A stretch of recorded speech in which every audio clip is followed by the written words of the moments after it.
Video, we're going to start taking a look at Chapter 12, Liquids and Solids, and we're really going to dive into IMFs. But first, let's just take a moment to recall the different phases. Take a moment, pause the video if you'd like, and try drawing in each of these containers what a particle diagram would look like of a solid, liquid, and gas, where you can just draw a circle to represent the particles in the container. So remember that a gas is going to be very spread out. The particles are going to be constantly moving, and it's going to fill up the entire container uniformly. The liquid will not just automatically fill up that whole container like a gas would. It's going to keep its same volume, so it's going to gather at the bottom, and the particles are going to be close together, but not in any set shape. It's going to take the shape of the container. And the solid is going to have both a definite shape and a definite volume, so it's going to have its own shape within the container for most solids. Okay, so remember that solids have a rigid form, they're tightly packed together. Liquids, the particles are still close, but they are mobile, they're starting to move past each other, and the gases are very, very spread out in a random arrangement. In terms of forces of attraction between these particles, a solid is going to have the strongest forces of attraction, and that's what's holding it together in this rigid shape, in this rigid pattern. And a liquid's going to still have strong forces of attraction, but not as strong as a solid. Gases have minimal, if any, forces of attraction between them. A lot of the times we assume them to be negligible. Okay, in terms of movement, the solid is only vibrating in place. A liquid can move past each other, and a gas is moving very fast. So remember that a solid has a definite shape and a definite volume. Definite meaning fixed shape, and fixed volume, or its own inherent shape and its own volume. A liquid has an indefinite shape or no fixed shape. It takes the shape of the container, but it does have a definite volume. If you pour in 2 milliliters of liquid, it will retain those 2 milliliters of liquid in a different container.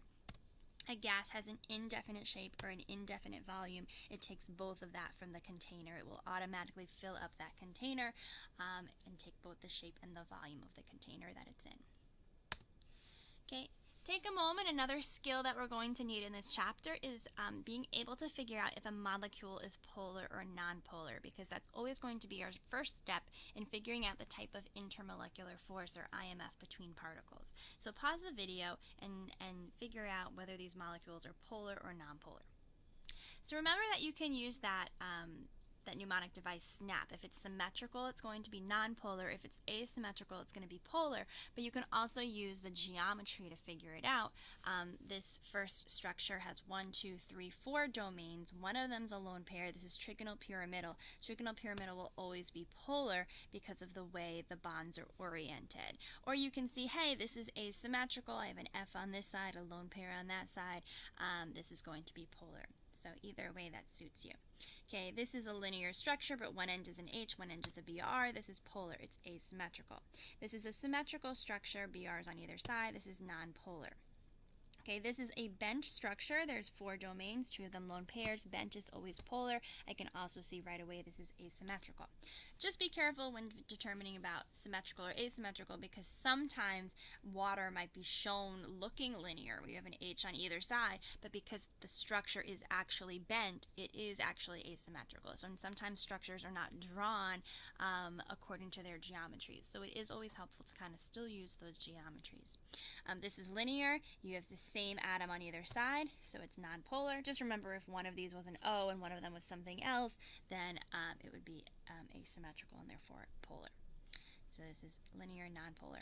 This is a nonpolar structure, tetrahedral, all surrounded by the same atom. Though this is tetrahedral, this is not all surrounded by the same atom. There's a Cl on this side and an H on that side. This is a polar structure. And this is trigonal-planar, all surrounded by the same atom, so this is nonpolar.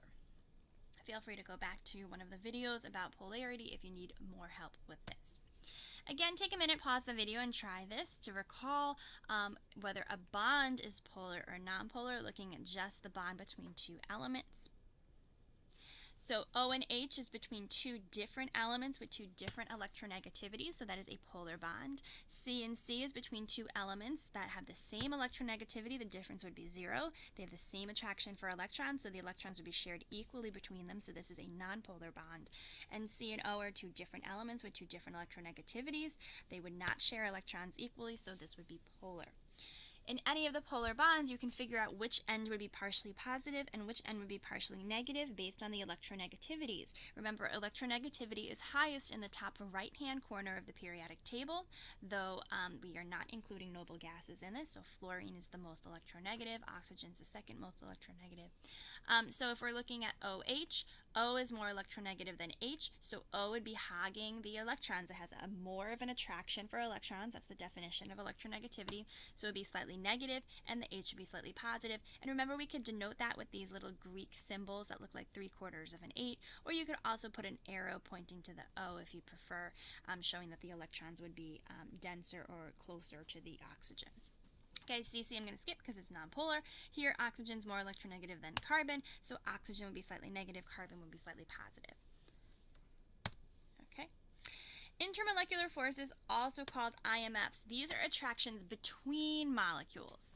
Okay, these are called intermolecular forces. So if we're looking at H2O, here's an O and here's two H's. These are all covalently bonded together. But if another water molecule comes along, there can be an attraction between these two water molecules, and that is called an intermolecular force. So it's not within the particle, it's between two particles.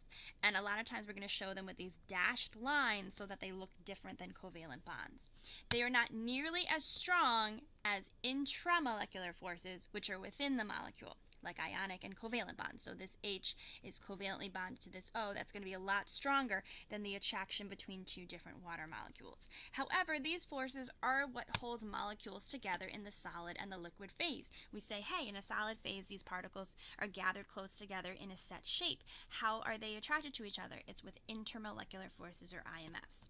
These are also what's responsible for controlling physical properties. Physical properties, remember, are properties that can be observed without changing the compound into something different. So something like boiling and melting point. Any questions about why something has a higher melting or boiling point? It's all going to boil down to the types of IMFs, or intermolecular forces. Vapor pressures, which is how much vapor is above that liquid, solubilities, surface tension, viscosities, all these physical properties are going to be controlled by intermolecular forces. So let's start looking at the different types. Sometimes you might see this term van der Waals forces to refer to them all together, but there are 3 different types we're going to look at. One of them is dipole-dipole, one of them is hydrogen bonding, and another is called London dispersion. Sometimes it's just called dispersion for short. London was the name of a scientist who discovered this. Okay, so remember what a dipole is. It's because we're going to use this term dipole. Dipole is just another term for a polar molecule. So something that is going to have an asymmetrical distribution of charge. There's going to be one end that's slightly negative, one end that's slightly positive. So we can say overall there's a dipole moment. So remember, there's some type of asymmetrical distribution of charge. So if you see a polar molecule, that is a dipole. So if we have this HCl, which is a polar molecule, it's asymmetrical. One side there's an H, one side there's a Cl. Which end would be slightly positive and which end would be slightly negative? Remember, we'll look at the electronegativities for that. So the Cl will be slightly negative. Okay, the H would be slightly positive because Cl has a higher electronegativity. It would hog the electrons a little bit closer, giving a slight negative charge, and the H is slight positive charge. Now, look that there's now a distribution of charge. An asymmetrical distribution of charge. One end's positive, one end is negative. What do we know about opposites? They attract. So what happens now if another HCl molecule comes along? Cl, this end is slightly negative, this end is slightly positive. There's going to be an attraction between the positive side of this dipole, of this polar molecule, and the negative side of this polar molecule.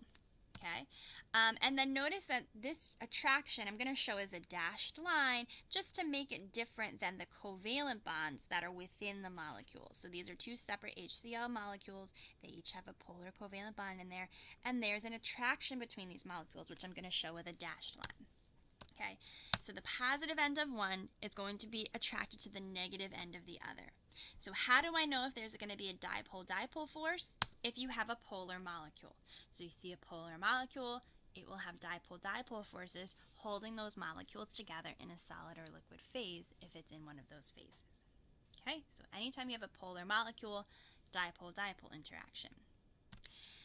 These are, again, not nearly as strong as ionic or covalent bonds, but it does hold it together in different phases. Now, if you remember, I said, okay, electronegativity is the highest in the top right-hand corner. So hydrogen's very far from the top right-hand corner, right? It's the only non-metal on the left-hand side. And let's think about some of our more electronegative atoms. Fluorine, oxygen. So if we're going to have a hydrogen and we're going to have a really electronegative atom next to it, it's going to have an even bigger separation of charge, and it's going to have an even bigger attraction because these charges are going to be more noticeable. So a special kind of dipole-dipole interaction is called an H bond, or hydrogen bonding. A hydrogen bond is going to occur whenever you have an H that's actually bonded to an NO or F, nitrogen, oxygen, or fluorine, H and a NOF. We call these hydrogen bonds. So something like water. Remember, the O part of water is negative, the H part's positive. O is very electronegative, hydrogen's not very electronegative.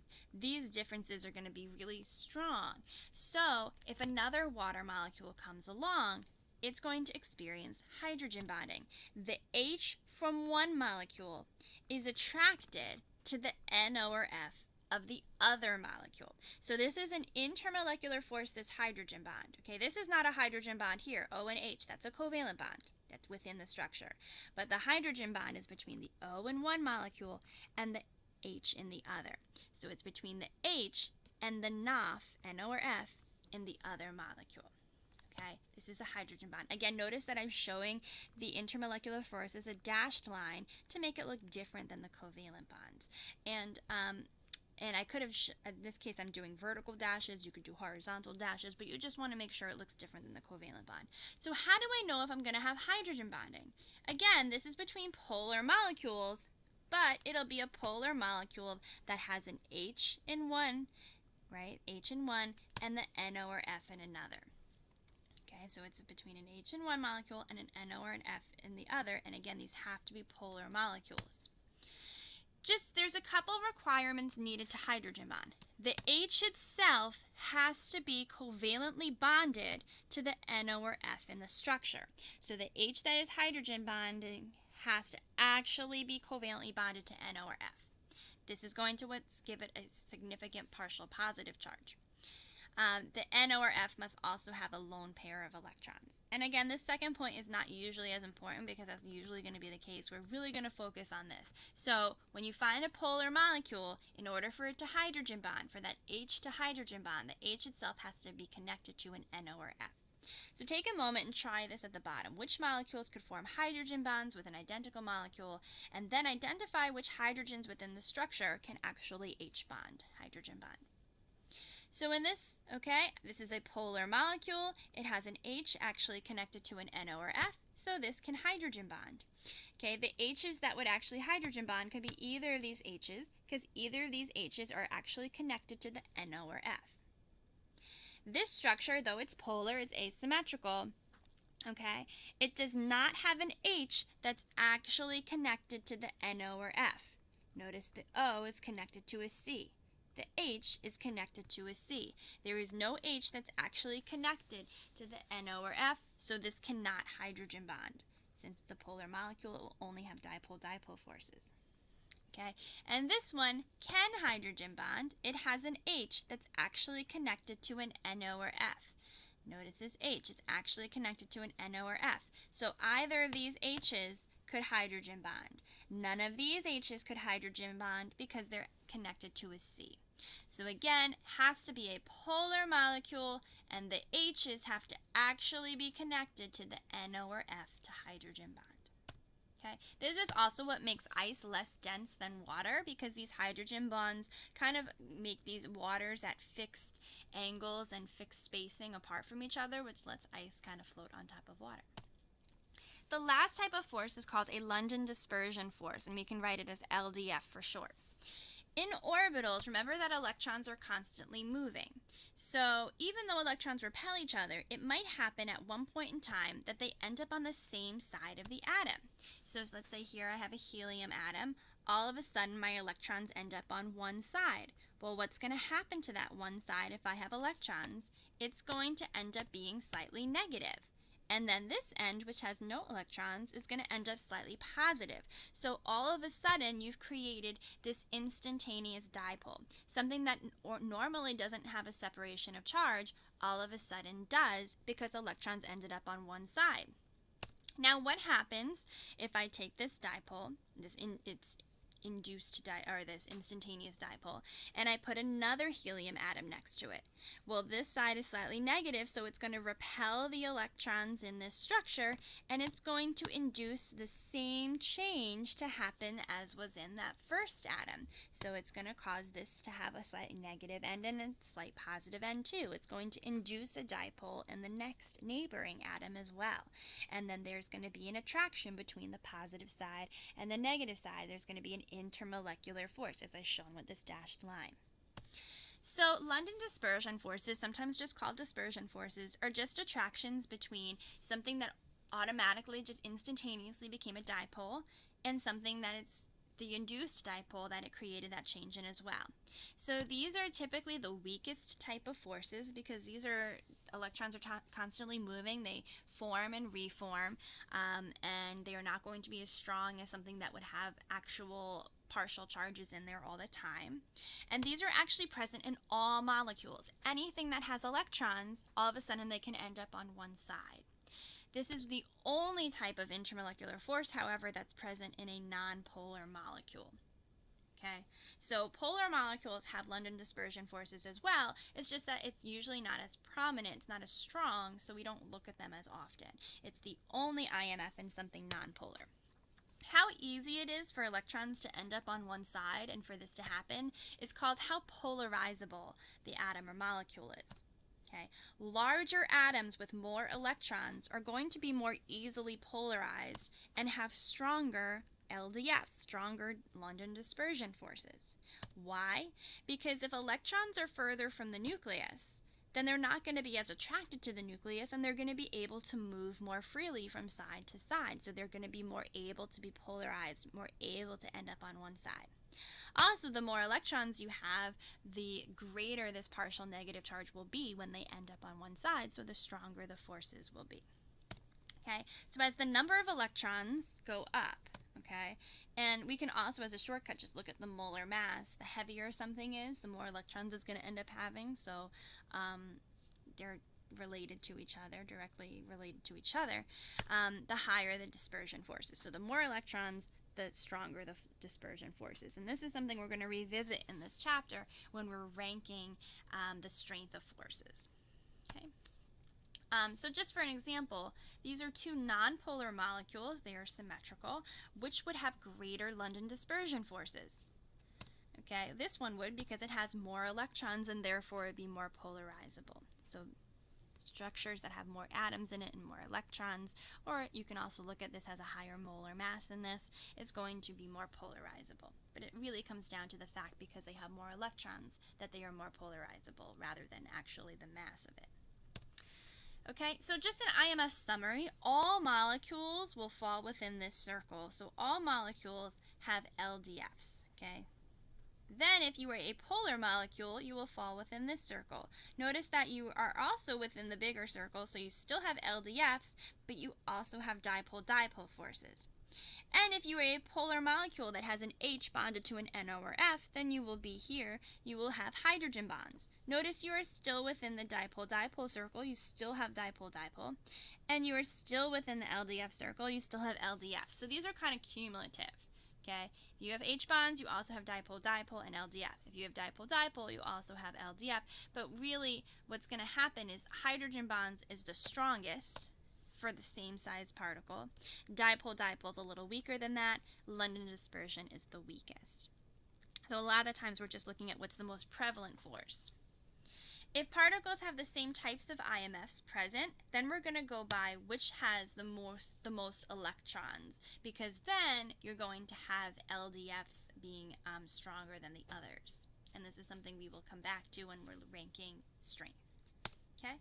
So really right now, all I need you to know is to be able to figure out the type of IMF based on the structure. So if it's nonpolar, and this is, again, circle, star this summary, because this is really what you're going to be using when you're doing problems and coming back to. If nonpolar, then you're only going to have LDF, London dispersion forces. Okay, so if you have a symmetrical structure, it's nonpolar, LDF. So it's always really important to look at the structure and figure out if it's polar or nonpolar first. If it's polar, then you just have to first ask yourself, does it have an H bonded to an NO or F? Remember, the H must actually be bonded to the NO or F in the structure. If no, then it has only dipole-dipole forces. It also has LDF because all molecules have LDF too. But the most prevalent typically will be dipole-dipole because that's a bit stronger than LDF. So if it's polar, it has dipole-dipole and also LDF. If it is polar and it does have an H bonded with an NO or F, then it has hydrogen bonding. It also has dipole-dipole and LDF. It also has the ones below it as well. Because hydrogen bonding is really just a special type of dipole-dipole, a stronger type of dipole-dipole. Okay, so this is the summary that you will keep coming back to. Circle it, star it. Okay. And this is an order of increasing strength for the same size molecules. So LDF is the weakest, dipole-dipole is a little stronger than that, hydrogen bonding is stronger than that. Okay, take a moment, pause the video if needed, and then come back and check your work. Determine the type of intermolecular forces that's most prevalent in the sample of the following. Okay, so first you want to figure out, are these polar or nonpolar, and then for now use your summary chart until that comes more naturally to you. Take a moment, pause the video, then. Okay, so this first one is asymmetrical, it's trigonal pyramidal, it's polar. So we ask ourselves, does it have an H with an NO or F? It does not, so this is just dipole-dipole. Okay, it would also experience LDF, but since it asks what's most prevalent, I'm just going to pick the strongest that's prevalent, which is dipole-dipole. This is also an asymmetrical structure, it is polar. So now I ask myself, does it have an H with an NO or F? It does. The H is actually bonded to the NO or F, so this can hydrogen bond. So hydrogen bonding, or if you want to write H bond for short, that would be the most prevalent IMF. Is this polar or nonpolar? This one is nonpolar. It's symmetrical. It has two eyes on either side. So this automatically is London dispersion, or LDF, if you'd like to write LDF for short. This one is tetrahedral, and it has all chlorines on either side, so this is a nonpolar structure. So again, automatically London dispersion forces, or LDF. This is a polar structure. It's an H on one side, Br on the other. It's asymmetrical. So I should ask myself, does it have an H bonded to an NO or F? It does not, so this is dipole-dipole.